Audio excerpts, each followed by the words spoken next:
Bezrat Hashem.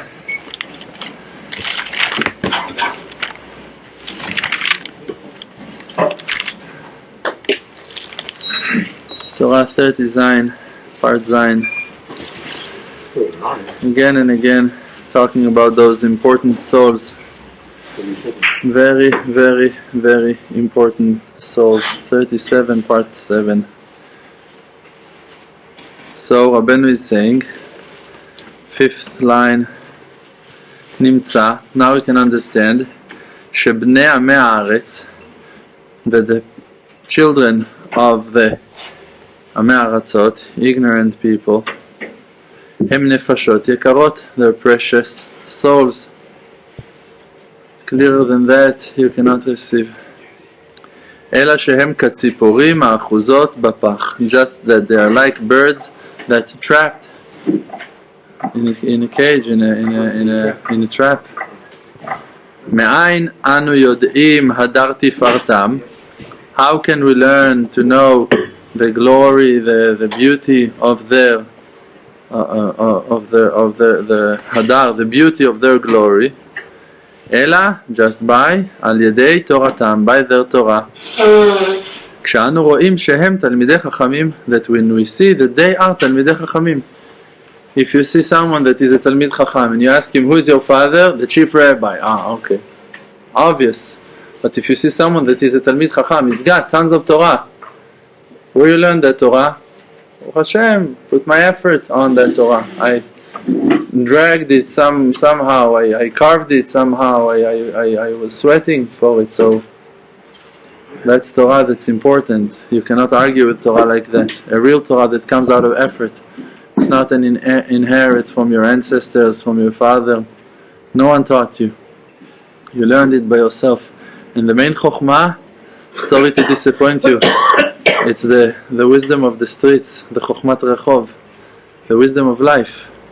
That you know how to make Kiddush Hashem in every step that you make in the world. This is the main chokhmah, this is the main wisdom. That you know how to make every person that meets you happy. That's wisdom. That you know how to answer questions of people. That's wisdom. That you know how to behave, you know how to act, you know how to smile, you know how to live. This is it. Someone, Rav Aaron Stern, told me amazing Rashi Tevot, first letters of the name Betzalel. We know in Betzalel that Betzalel, he had the wisdom that was even more than the wisdom of Moshe Rabbeinu. Things that were hard to Moshe Rabbeinu, Betzalel, Ben Uri, he knew how to do them, how to make them. So, Rav Aaron Stern, the son of Rav Alter David Chaim Stern, told me that Betzalel, it's the first letters of the words, B'chaim tzarich lada'at ech לחיות, something like that, להסתדר, לחייך. In life, you need to know how to live, how to behave, how to smile, how to survive. This is the wisdom of Betzalel. In life, you need to know how to take care of yourself, how to smile, how to talk to people. It's a wisdom. En chacham kebal nisayon. And the wisdom is coming out of your experience that you have in life. If you knew how to take the right conclusions from every situation that you went through in life, because all of the downs, all of the despairs, all of the sadnesses that you went through in your life, they are something that Hashem Yitbarach put in your life for a reason. Hashem Yitbarach, He knows exactly. Me on Friday, I had a very hard time. Mamash, it was impossible to hold it. But what can you do? There's nothing that you can do. You just need to accept it and to take it. And to drag yourself with that suffering, and I was so close to despair that I felt mamash about to give up, but it's not that you have something to do, so you just keep on dragging yourself. And then I realized that the verse is saying Sheva yipol tzaddik vekam, a righteous man is falling 7 times and is standing up. The greatness of the tzaddik is that he's standing up from his fallings. Everyone are falling. Every single one are falling. Everyone are falling. No one can stand up. And tzaddik, בארץ אשר יעשה טוב ולא יחטא. There is no righteous man that can stand up in life, in the world, and not to sin. It's not happening. The Torah is revealing to us the mistakes of Abraham, of Yitzchak, of Yaakov, of everyone, of Moshe Rabbeinu. Moshe Rabbeinu, he failed 5 times in anger. What can you say? Moshe Rabbeinu failed 5 times. The Torah is revealing, the Torah is rebuking each and every one of us. Even Moshe Rabbeinu. Even Moshe Rabbeinu.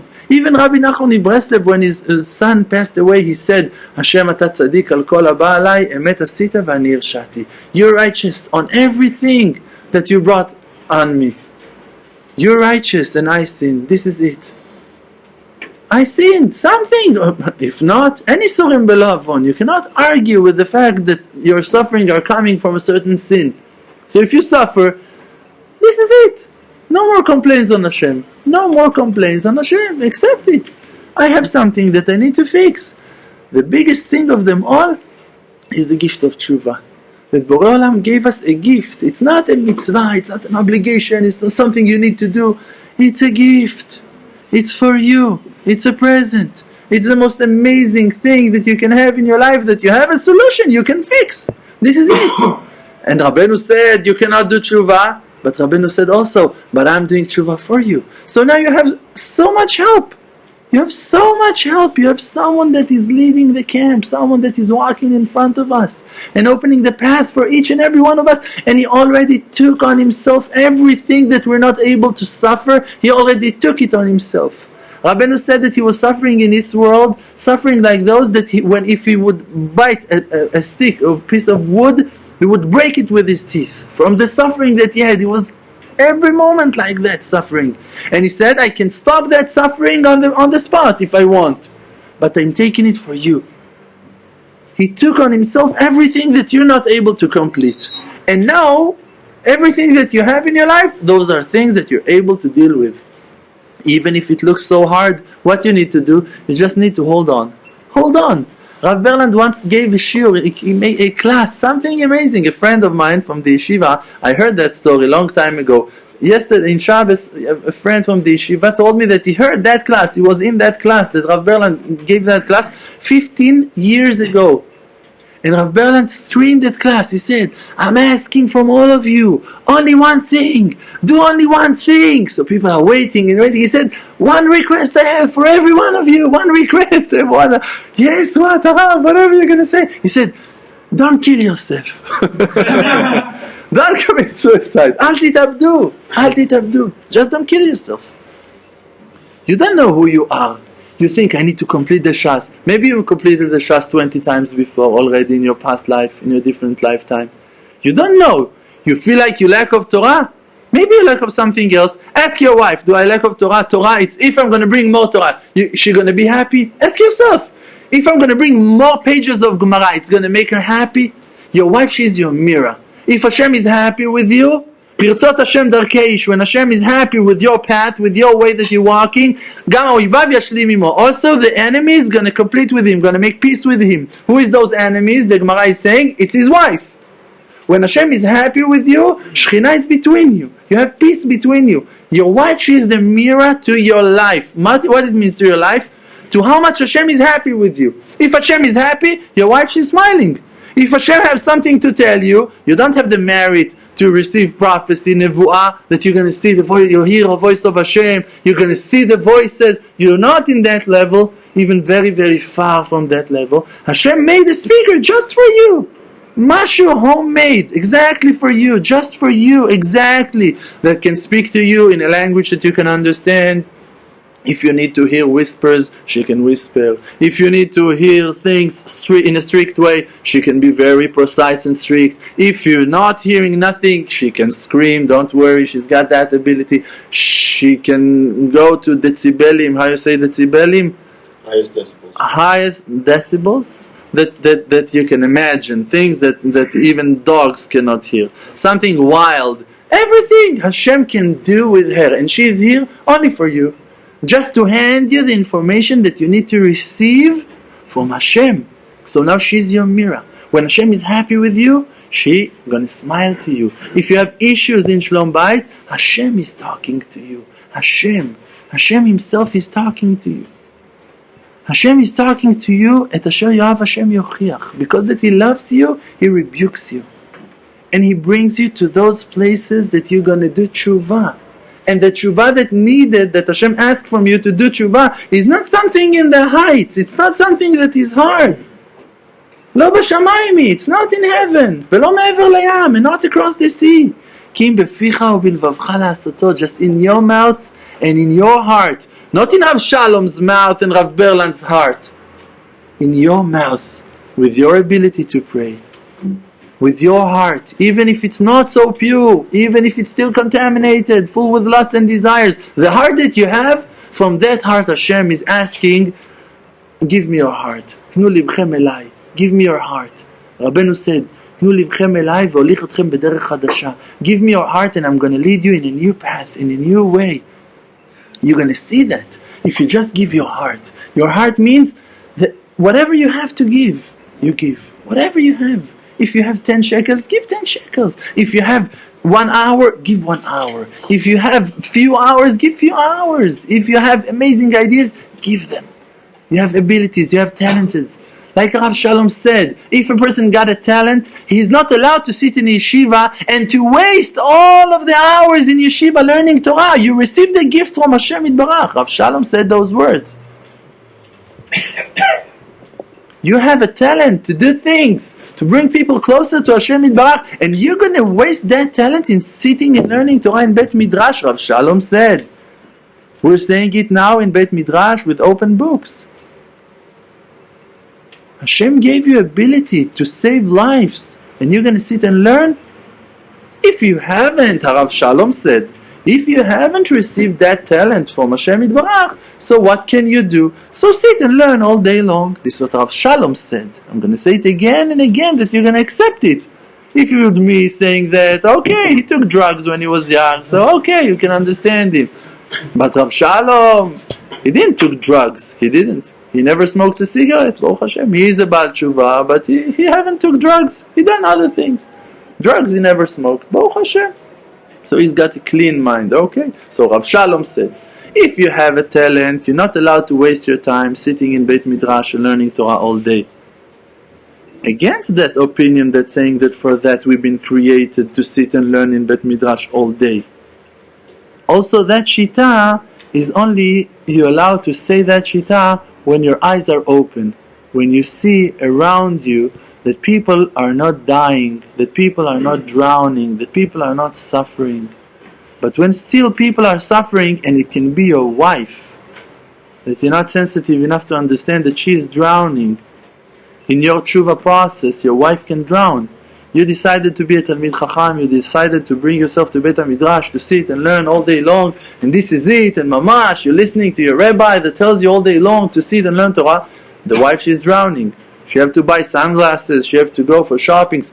She can be afraid to go shopping. She can be afraid to go and buy for herself a dress. She can feel so not belong here in Eretz Israel, and she's afraid to go, and she doesn't feel, and she's all alone, and she used to go with her friends, with her mother, and now she's all alone here. And you say to her, what's your problem? What's the problem? You just need to go to the supermarket to buy. It's at the train. It's so easy. And what you don't understand. Why you don't understand? Like we talked back then on shopping. You're going to shopping with your brain, with your mind. She's going to shopping with her heart. It's a different way of thinking. This is why for you it's so easy to go on the train and to drive 2 stops in the train and to go down and to make shoppings, to go up back on the train. It's so easy. With your brain it's easy.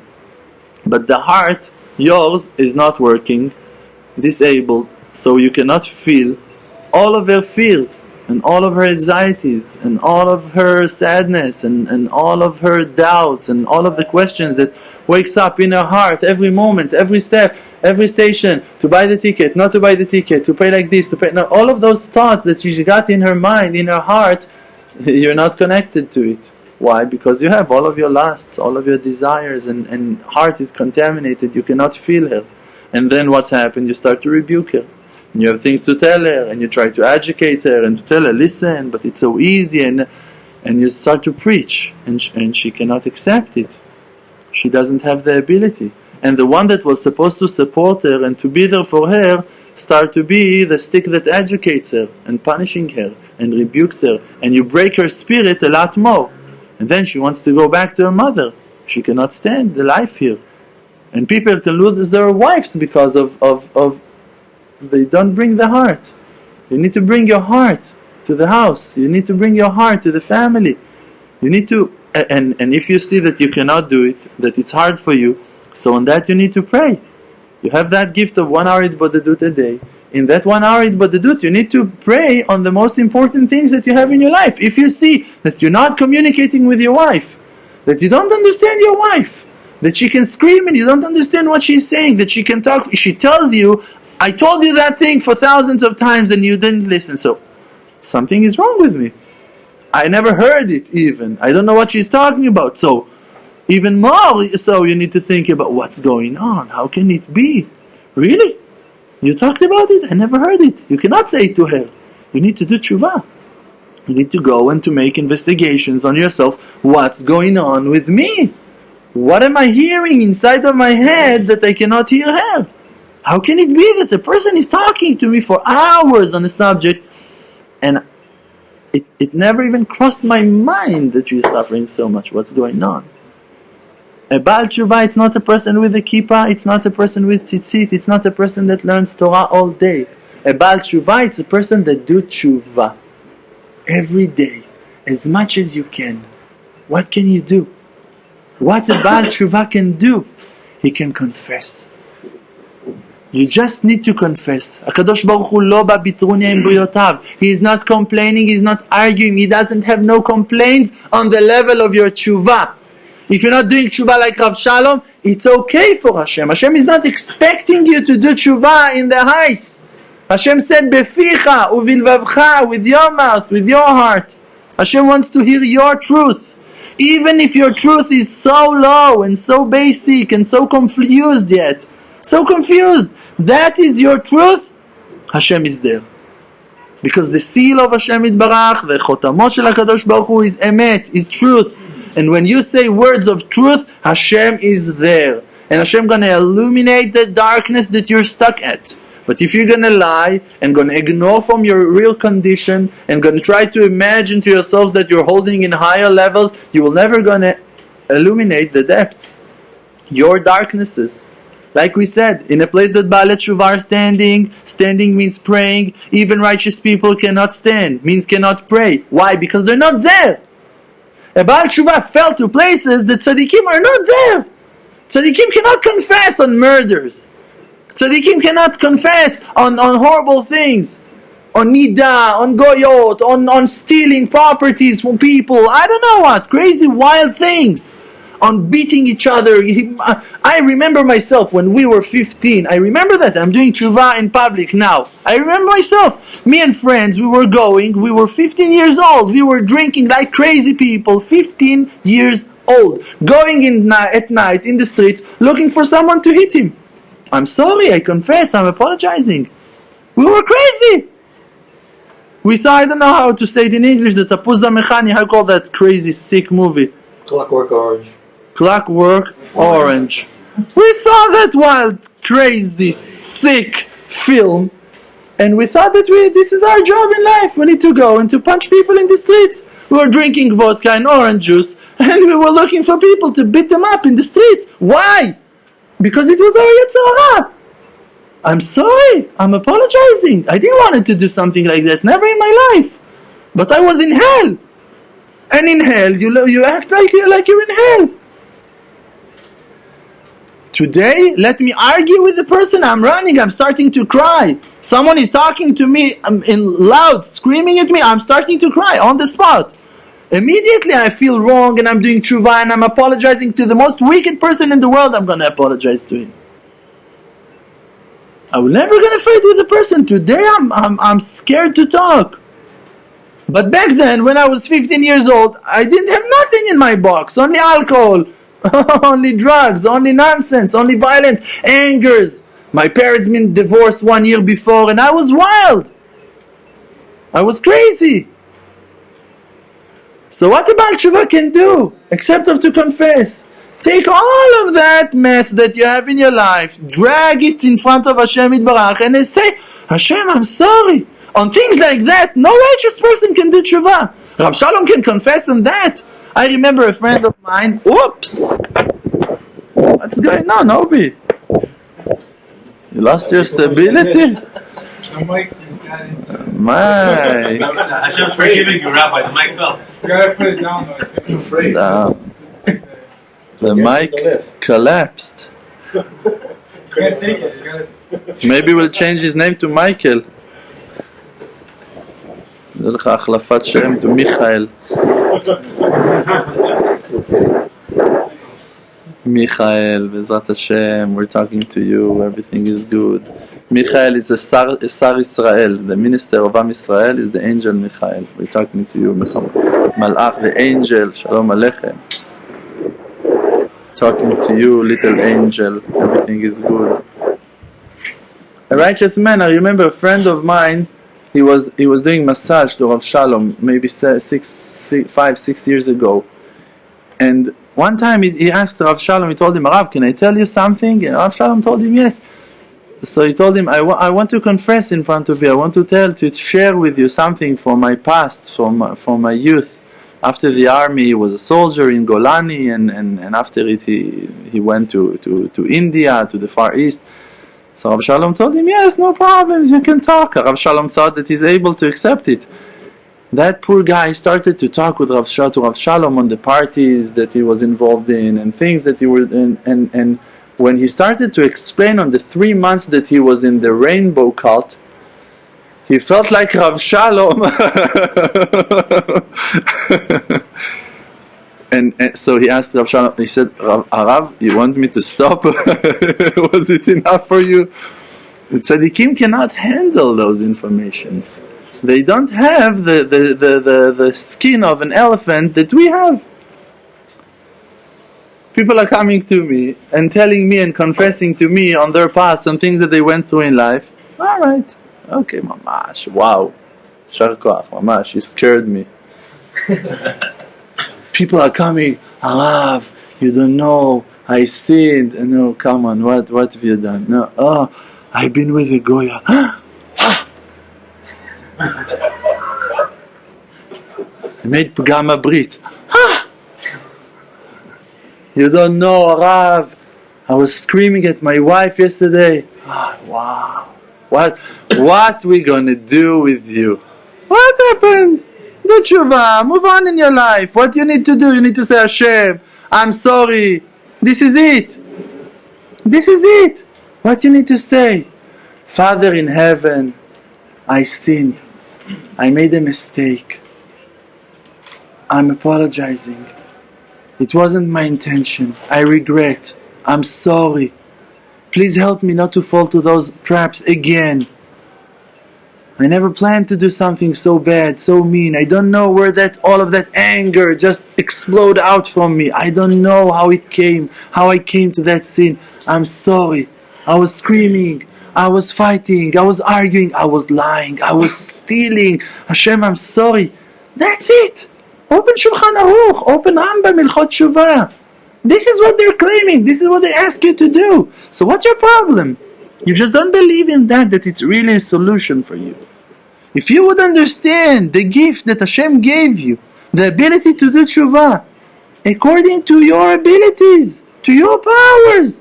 No one is asking you to pray with a different heart. Kadosh Baruch Hu wants your heart. Your heart. Your heart. If you're going to confess with my heart, you cannot do it. How can Hashem ask you to do tshuva with my heart, with someone else's heart? He cannot. It's not an option. Which tshuva you need to say? Can I come to your place to do tshuva for you? You need to do tshuva. You need to bond yourself to righteous people, to understand that those righteous people are opening the path of tshuva for you, and to start opening your mouth and talk. And this is it. And if you've done that, you're clean. You need to believe in that. And the most simple tshuva that you're going to do, the simplest confession that you're going to make in front of Hashem Yitbarach, going to purify you in a way that you can never imagine. But it's going to take time to feel the results. So you need to start to have daily confession in front of Hashem. Every day to judge yourself.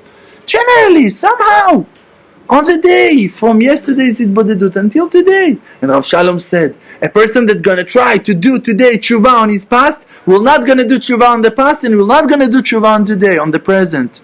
Why? Because he's going to fall so down, so deep to his sadness, to the frustration, that he will not going to be able to climb back. Start doing tshuva on all of your past, on all of your girlfriends, and all of your Shabbos you were violating, and all of the sins, and all of the horrible things that you done, eating in Yom Kippur, and I don't know what, everything. So, the will to do tshuva and the memory of all of the sins, of all of the darkness, can make a person collapse, can fall down under the weight of the avonot. So what you need to do, Rav Shalom said, do tshuva on today. Do tshuva on yesterday, from yesterday until today, that's your tshuva. On that you can confess. It will not going to be too hard. And with the time, another day and another day, going to bring you to the ability to do tshuva also on your past. If you're going to try to dig and to find, to understand, it can be too heavy for you. It can be too heavy. This is why we're starting. Every day another step in tshuva, another day in tshuva. Thank you Hashem on Shachrit, and I'm sorry that I wasn't doing it right, and please help me to do it better tomorrow. This is your tshuva level. It's super great. It's amazing. It's amazing. It's wonderful. It's beautiful. It's purifying you. And if a person is not doing even that tshuva, his place is horrible, even if his Shachrit was amazing. Because there is no Shachrit that you can pray without doing tshuva on it. Because even an angel cannot serve Hashem Yitbarach in a perfect way. So to do tshuva, everyone are obligated. Everyone are obligated to do tshuva, because even according to your level, that you're righteous and you're a Talmid Chacham, you need to do tshuva that you haven't served Hashem Yitbarach properly. You were serving Him, you were doing amazing things for Him, still. And that calls tshuva me'ahava, tshuva out of love. Tshuva that you do no matter what. Not only when you feel bad, only when you sinned, only when you failed.